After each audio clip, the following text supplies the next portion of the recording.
J'écris mon tout premier livre alors que je suis déjà très occupée. Et dans cette vidéo, je vais te partager pourquoi je le fais maintenant, comment je le fais et comment ce processus m'accompagne encore plus dans la création de ma vie incroyable en tant qu'entrepreneur, que femme créative et passionnée. Si on se connaît pas encore, je m'appelle Magali et je suis la fondatrice d'Emana.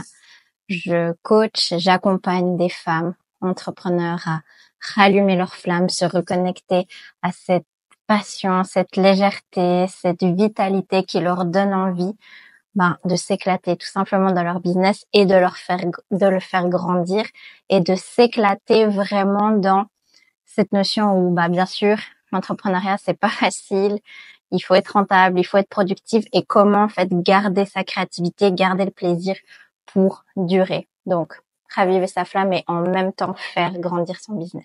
Pourquoi écrire mon livre maintenant? Alors que vraiment, je suis dans une phase de ma vie où il y a beaucoup de choses, je suis très occupée et j'ai eu des fois mon mental qui m'a dit mais pourquoi tu t'embarques là-dedans maintenant? Et franchement, je ne l'ai pas choisi. Alors oui, je l'ai décidé, mais vraiment, mon livre, il n'est pas fini, mais il est là. Mon livre est en moi. C'est venu comme une évidence et en même temps pas toujours, parce que j'en parlerai dans une autre vidéo, mais comme tout le monde, j'ai des doutes, j'ai un mental très actif qui veut me protéger, mais il y a quand même cette part où c'est apparu comme une évidence.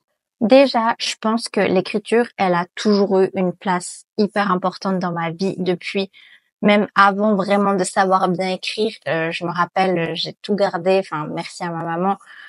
J'avais écrit mes premiers livres en phonétique, vraiment, je sais pas si c'était même au tout début de l'école ou même avant, vraiment. J'écrivais des histoires en phonétique, en majuscules. Après toute mon enfance, en fait, non, c'est pas mon premier livre parce que j'ai déjà écrit des tonnes de livres en tant qu'enfant ou vraiment quand je partais en vacances en Italie pendant tout l'été et que tout le monde dormait pendant la sieste après le dîner jusqu'au soir. Tout était mort.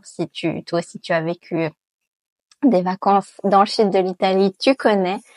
Voilà, tout le monde dormait pendant la sieste et moi j'écrivais, mais bon, j'avoue ça ressemblait un peu à du plagiat des livres que je lisais à cette époque, genre le club des babysitters et tout, mais vraiment j'ai toujours écrit en fait. Après, en grandissant avec l'adolescence, l'école, les études, j'ai arrêté d'écrire des fictions. Mais j'écrivais toujours mes pensées, une forme de journaling, même si à l'époque, on parlait pas vraiment de ça. Et quand je suis devenue entrepreneur aussi, là, j'ai fait et je fais toujours à fond du journaling. Ça fait vraiment partie, de mon quotidien. Mais je pense qu'il y a une différence entre écrire pour soi et vraiment se dire, OK, j'écris mon livre. Et c'est vrai qu'il y a à peu près 2-3 ans, j'ai suivi une formation sur comment écrire son livre. Et c'est marrant parce que j'avais pas du tout l'idée ou le projet, mais j'étais tellement attirée par ça. Donc en fait, ces 2-3 dernières années d'entrepreneuriat m'ont montré en fait que j'étais trop attirée par le fait d'écrire moi aussi mon livre. Comme je disais, j'ai suivi cette formation. J'adore aussi Amanda Frances qui a écrit son livre en plus de tout ce qu'elle fait à côté. Où elle aussi, elle parle beaucoup, elle a une formation justement comment s'auto-éditer, s'auto-publier. Et franchement, mais je trouve ça trop stylé, trop génial. Mais en fait, je me disais tout le temps, oui, mais Maga, plus tard, plus tard, plus tard. Et en fait, c'est là que j'ai eu un déclic. Parce que souvent, quand on se dit oui, mais plus tard, on croit qu'il y a un moment où tout sera plus favorable. Et de nouveau, là, je parle pas d'une décision alignée où chaque chose a un timing, mais que si on veut vraiment quelque chose, on peut décider que c'est maintenant le timing parfait.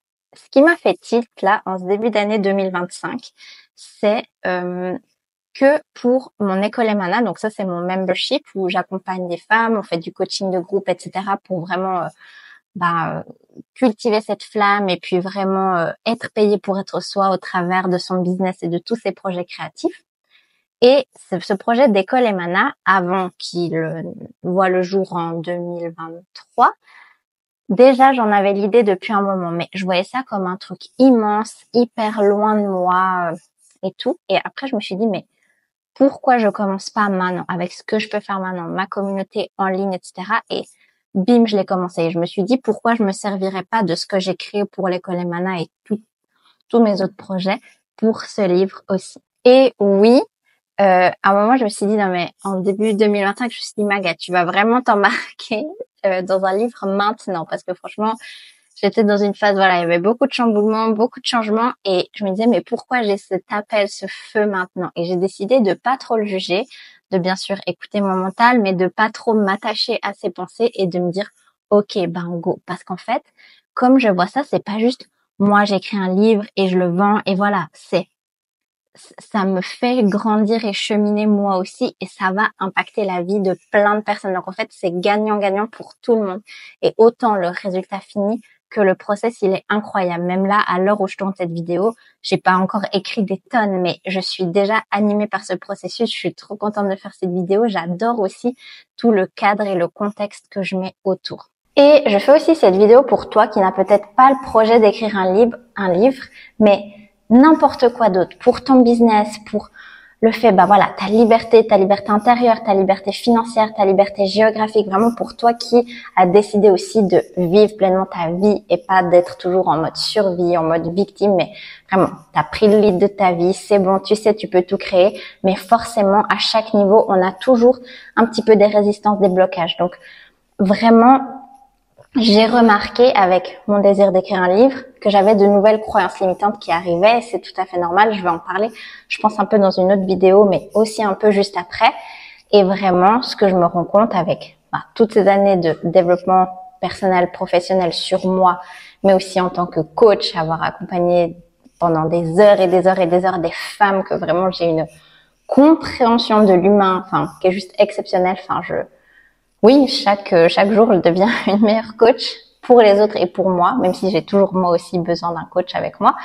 Mais bref, tout ça pour dire que vraiment à chaque niveau, on a besoin d'un coach et de voir aussi toutes nos limites. Et là, pour ce livre, toutes les fois en fait où j'ai des blocages, parce que j'en ai encore, je me dis attends. Là, est-ce que je suis pas en train de me faire une montagne d'un truc? Et en fait, c'est pas la question d'avoir le livre fini, publié, best-seller. Ça, c'est la vision. Mais jusque-là, c'est quoi? C'est un mot après l'autre, une lettre après l'autre, une idée après l'autre. Et en fait, ça m'aide à déconstruire et même que ma vie est extrêmement bien remplie en ce moment. Je continue à accompagner mes clientes, j'ai toujours des mandats, je vis ma vie, j'ai ma vie perso, tout ce qui se passe, les changements, etc. Et écrire ce livre, je le vois pas comme une charge en plus, comme un truc à faire en plus, mais comme vraiment un truc qui me fait autant du bien à moi qu'aux personnes qui le liront. Et dès que je sens un peu de confusion, que je sens que, attends, là ça devient un peu lourd, j'ai l'impression que je dois le faire, c'est une occasion de me réaligner. Et en fait, vu que là je me dis, ok, j'écris tous les jours, c'est pas je dois écrire tous les jours ou il faut. C'est je choisis de, j'ai envie de, et comment je peux me mettre dans l'énergie, dans le contexte où j'ai envie de le faire, où je me rappelle pourquoi. Et en fait, c'est comme si du coup, ça me fait m'aligner encore plus vite aussi pour tout le reste, pour tout ce que j'ai à faire pour mes business, pour tout ce que j'ai à faire pour ma vie perso. J'ai pas envie de subir, il faut faire ça. Non, je choisis de faire ça. Et en fait, ça me met encore plus dans mon leadership, dans cette posture où c'est vraiment moi qui crée ma réalité. Donc concrètement, je vais faire plusieurs vidéos, je pense. N'hésite pas à me dire en commentaire sur quels axes tu veux les prochaines vidéos, qu'est-ce qui t'intéresse, etc. Mais comment je vais m'y prendre concrètement? Déjà, j'ai pris une décision, c'est que, donc nous sommes en 2025, au moment où je fais cette vidéo, je ne vais pas écrire mon livre avec ChatGPT. Même si je suis une grande utilisatrice de l'intelligence artificielle, je trouve que c'est génial. Justement, ça nous invite à nous libérer, à automatiser des tâches pour que chaque humain se reconcentre vers son talent unique, ses dons uniques qui ne seront jamais remplacés par une IA. Et j'utilise énormément ChatGPT pour me faciliter la vie. Vraiment, ça me fait gagner du temps. Je pense malheureusement qu'il y a certains métiers rigides au sens, vraiment, je parle pas des personnes, mais certains métiers vont disparaître parce qu'aujourd'hui, Chat fait pour moi ce qu'une assistante humaine aurait pu faire, mais en fait non, moi je préfère que cette assistante humaine, elle se concentre sur ses vrais dons et pas juste sur un truc qu'une IA peut faire. Donc, j'utilise beaucoup l'IA et justement, je ne veux pas écrire mon livre avec parce que j'ai vu que même ne serait-ce que pour écrire un simple mail administratif, tellement Chat le fait bien et en 2 secondes que je perds un peu ma plume. Donc en fait, je trouve ça trop beau de me dire qu'à l'heure où l'IA est en plein boom et ça ne fait que commencer, je vais écrire mon livre, je l'écris à la main, enfin moi, enfin à l'ordi quand même, mais c'est moi. Tous les mots seront de moi. Bien sûr, peut-être je lui demanderai de relire, de corriger les fautes. Oui, bien sûr, mais vraiment, je tiens à écrire tout ça parce que ça me reconnecte encore plus à ma créativité. Donc ça, c'est un engagement que je me suis fait envers moi. Sinon, comme j'ai dit, je vais l'écrire quand même à l'ordinateur, pas à la main, même si j'écris énormément à la main. Je vais te présenter après mes différents cahiers et supports, mais j'écris à l'ordi quand même. Je me suis fait un beau coin de bureau. J'ai mon chéri m'a offert un beau grand écran pour être bien plongé. Je me crée des petites ambiances. C'est magnifique. Et sinon, je vais te montrer un peu les cahiers, les supports qui m'aident à écrire mon livre, même si ce n'est pas à l'intérieur d'eux que je les écris. Donc, par exemple, j'ai déjà un cahier, un grand cahier A4 papier dans lequel je fais, mais depuis très longtemps, mes pages du matin. Donc, si tu connais le livre Libérez votre créativité de Julia Cameron, je le recommande à tout être humain.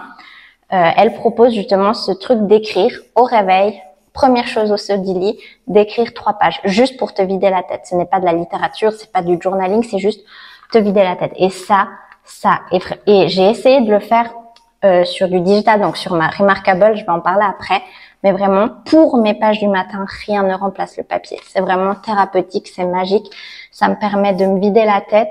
Ça m'aide à être alignée à ma journée, de choisir mon focus, mes intentions, de pas être en mode survie, de pas être en mode par défaut. Donc, exceptionnel.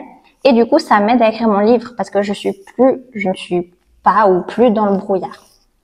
Ça, c'est pour un premier cahier. Ensuite, comme je le disais, j'ai ma Remarkable. Donc, ça, c'est ma tablette. Ceci n'est pas une collaboration, même si j'aimerais beaucoup Remarkable. Si vous passez par là, n'hésitez pas. Franchement, je suis fan. Je crois que j'ai eu la toute première version en 2020. Je crois même que c'était un crowdfunding à l'époque. Exceptionnel. J'écris tout. Je fais tout mon journaling là-dessus, mes idées, etc. À part mes pages du matin où, même s'il y a le bruit du papier, pour les pages du matin, ça ne remplace pas le papier. Donc, Remarkable, un indispensable, même si j'ai déjà écrit des bouts de mon livre dedans, mais c'est quand même trop long d'écrire à la main. Je l'écris sur l'ordi. Sinon, j'ai mon agenda papier. Depuis cette année, j'ai de nouveau un agenda papier que j'utilise de manière hybride avec mon Google Agenda.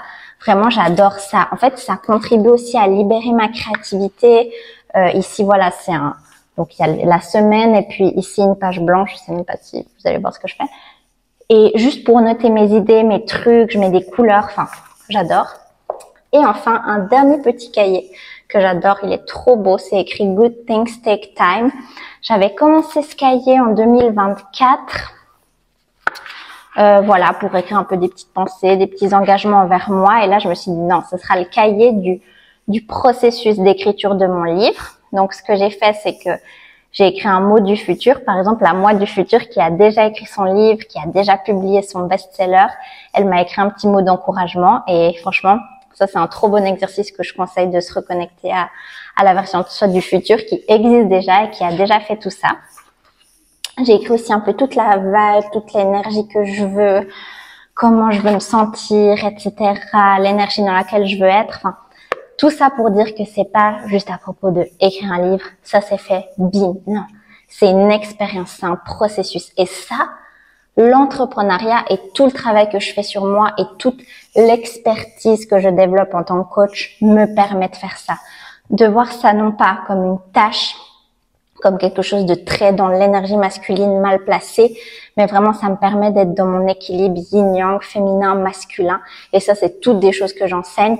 Et justement là en ce moment j'hésitais à relancer une nouvelle édition de mon programme signature Honeymoon, donc comment justement raviver la flamme dans ton business et le faire grandir. Et j'hésitais parce que je me disais mais est-ce que ça fera pas un peu beaucoup? Et en fait je me dis mais moi en tant que personne qui vit tout ça, c'est justement le moment parfait. Donc si par hasard t'es intéressé, n'hésite pas à regarder dans la barre d'infos, je te mettrai des liens, la liste d'attente et les infos qu'il y a en temps réel quand je publie la vidéo. Mais tout ça pour dire que c'est vraiment un processus à part entière. Voilà pour cette première vidéo. Je pense que j'en ferai une autre aussi sur toutes les croyances limitantes qu'il peut y avoir autour d'écrire un livre ou de réaliser un grand projet créatif, stimulant, qui va dans ta vision d'entrepreneur libre.